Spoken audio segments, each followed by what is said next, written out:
5 steps to accelerate your financial freedom. Step number 1, get rid of your housing expenses. Ooh. How do you get rid of your housing expenses? That's tough. There's a whole class on this. But the short answer is, if you can figure out to have no housing expenses, just forget about whether it's possible. Do you pay $2,000, $3,000, $4,000, $5,000 a month right now? Yeah, that's a lot. Yeah. What if you paid 0? And you still had that money coming in? You would have $2,000, $3,000, $4,000, $5,000 to do what with? Invest. Let's say you don't make a dime more in real estate. You make the exact same next year, but now you have 0 housing expenses. And all that goes towards investing. Every single person here can do that. It's called house hacking. There's a whole class on that. But basically, it's figuring out how to turn your house into some sort of income generating opportunity, or smartly putting yourself in position. Not everyone can do this because of they don't want to give up their comfort. But those who are willing to give up their comfort for 1, 2, 3, 4 years and not have housing expenses and do nothing but invest in real estate with it can be financially free in 3 or 4 years. And then hide all that new money from yourself. Because I've helped people house hack, take their housing expense down to 0, and a year later, they have 0 money in the bank. Because it turns out they didn't save it, they bought a new car, and they bought a bunch of snacks, and whatever they did with it, they were supposed to have $50-something thousand in the bank more, they didn't. So I forgot to add this, hide that money from yourself and do nothing but buy real estate with it. Then, do what we call the investment snowball. I'm going to share what that is here next. Then you're going to do the debt pay down snowball. In my book, we cover that as well. And then at the very last step, once you're financially free, you're going to diversify and do other things, because cash flow is probably going to get boring for you and you don't need it anymore. And you're going to shift to meet your creative commitments and responsibilities after there. So I came up with what I dubbed a realtor retirement plan, because we all know that there's no retirement plan for realtors, right? And so it's through real estate investing. I'm going to skip to the front of the line here. This is, I put this together when I was trying to help my parents. Once again, I hit financial freedom at 27. I was embarrassed. I didn't share that. I didn't talk about real estate with my family. I actually moved away from Hawaii. They're all still in Hawaii. And I didn't have this discussion because I didn't want to have the argument that I thought I would have with them about the risk that I was taking in buying and investing in real estate. It turns out we never actually had that argument. But for years, I did nothing. I didn't share a single thing about you guys should be investing as well. And then I was having this discussion with my parents, who are the hardest workers I know, and this is a chart that their financial planner gave to them, and they're staring at it and they're saying, I don't think we can retire. And I'm helping them understand this. I'm like, does this even make sense? So they had a $150,000 a year lifestyle in Hawaii. They needed $3.7 million in the bank, and they had nowhere near that. But that's what this says. If you have a $150,000 a year lifestyle, you need 3.7 in the bank invested. Or you have a $200,000 a year lifestyle, you need $5 million in the bank invested. And this is how you predict if you can retire. There's a few caveats. Don't let inflation go out of control, because it doesn't work. Don't retire too early, and don't live too long. If you live too long, these numbers will mess up as well. So the normal financial freedom retirement discussion that's based on a nest egg actually doesn't work for most people. And I said, well, what if you didn't need the $3.7 million in the bank and you just got $150,000 every year coming to you passively? Turns out that's much easier than this. That is way easier than this, and it's actually way more predictable, and it scales with inflation. And so I helped them create a plan. That looked like Robin's desktop. So, all right. There's a usdebtclock.org, not a political statement, because it doesn't matter who's in office for this to look bad. All this tells you, I look at this for motivation, all this tells you, these are live tickers if you go there. If we were a business as a country, how well do you think we're doing financially? Terrible. We are insolvent. Terrible. There's no way out, in my opinion. I hope I'm wrong. I hope I'm wrong. Well, not in our lifetime. So, all this is if, and I'm sharing with my parents, if you want to be financially free for the rest of your life, we can't count on the government. We can't count on them. Like, many people have this retirement plan, and the government is paying part of that, or somebody. There are employers paying part of that. I just say, create a plan that you rely on nobody else but you. If it's there, great, that's bonus.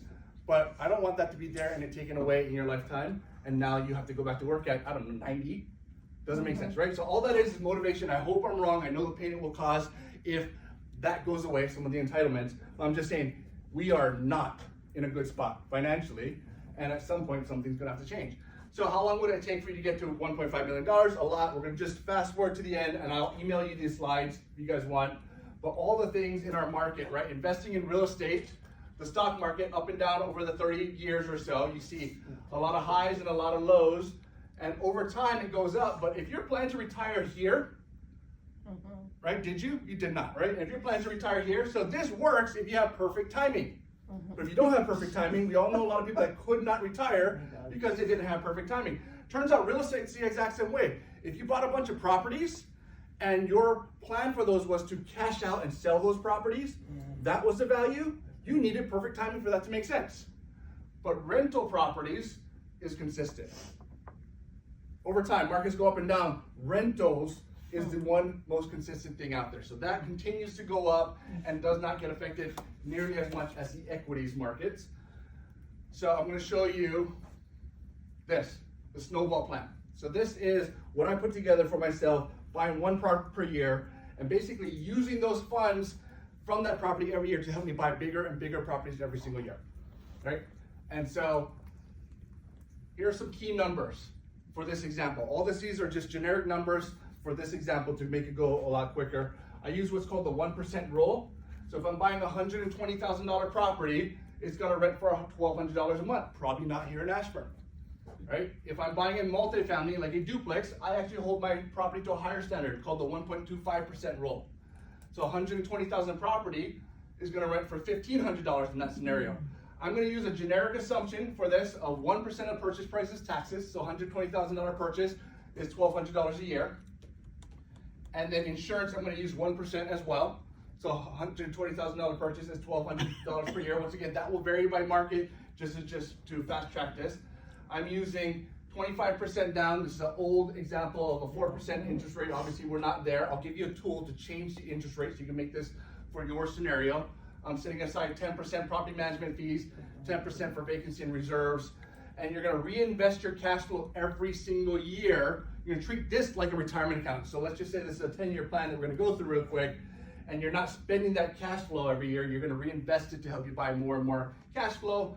We're not increasing rents, not because we don't want to increase rents, just because it's simple math if we don't increase rents. And I wanna show you worst case scenario, because we're also not increasing expenses. So those are just gonna balance each other out.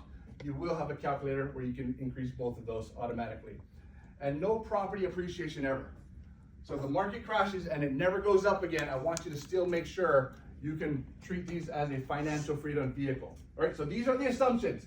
Year number one, you're buying a single family home, and let's just say you found $36,000 in the bank, or you decide to house hack, you were paying $3,000 a month and now you have $36,000 more that you can invest. And every year, for the next 10 years, you're saying, hey, I'm gonna figure out how to save up and invest $36,000. That's your only commitment. But all the additional cash flow, I'm gonna throw on top of that $36,000. So this allows you to buy with 25% down, a little bit towards closing costs. And if you're getting a 1% rule property, is $1,100 in rent minus the OPEX, CAPEX that we did the assumption on. You're only getting $308 a month passive, which is $4,000 a year. Who's retiring with $4,000 a year? Nobody, right? So here's why I like to show this, because a lot of people go through all this stress and prep and save up, and they buy their first property and they're getting $300 a month. That's very depressing. You're like, I thought that was my answer. It's not your answer. This several times over is your answer, but you become better and better and better, and hopefully you find better and better properties. All this is just to show you the math, but here's what we're gonna do. Instead of spending this, you're gonna throw this on top of that $36,000 the next year, and you're gonna be able to buy a slightly larger property, right? Year two. That's what you can invest now. You're buying a slightly larger property that's getting a slightly more cash flow, and we're going to those exact same numbers. At the end of year two, both properties are bringing you in $8,000 a year. No one's retiring yet based off that. But you're gonna reinvest that again the next year. You're gonna come up with $36,000 plus that $8,000. You buy almost $150,000 property, and you start to see the cash flow go up a little bit. I'm gonna show you, if you're disciplined and you're using this compounding effect, you're gonna see not a linear growth, eventually you're gonna start to see a hockey stick growth, right? At some point, you want to get your properties to invest more than you do. That's when the growth happens. And so now you're investing $36,000, your properties are investing $16,000. Not bad, you're at $26,000.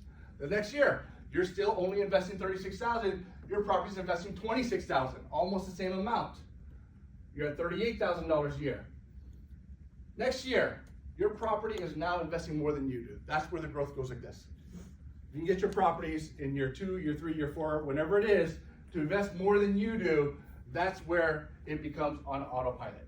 And so now we have $53,000 coming in at the end of that year. You invest that $53,000 plus your initial $36,000, you're at $72,000.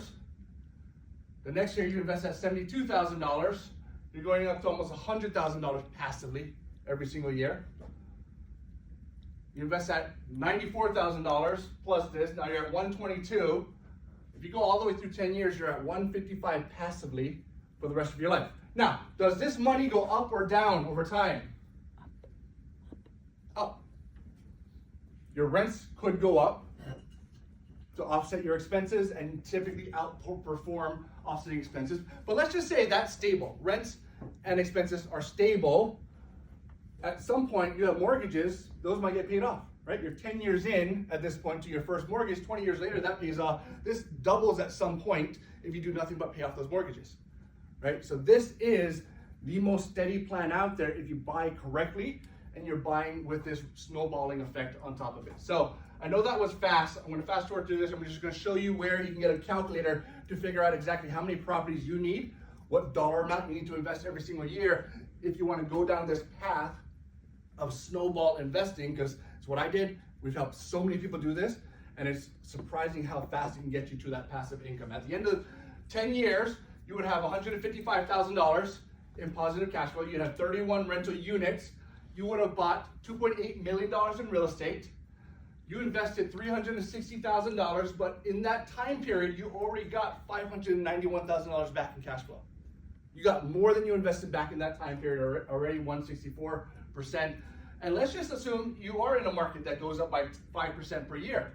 At the end of those 10 years, you'd have $1 million in net worth after just investing $360,000. Here is a QR code that takes you to my website, and I have a bunch of free resources on there analyzing cash flow, analyzing rehabs. But this financial freedom snowball calculator is exactly what I use to do those numbers. If someone says, hey, I need to come up with $10,000 a month or $120,000 a year, and I have $30,000 or $40,000 or $10,000, what can I get? So you'll be able to go in there. There's a video to teach you how to use that, but it's a free resource. I believe you're probably going to have to create a free account on the website, but you guys have access to any of those and play around.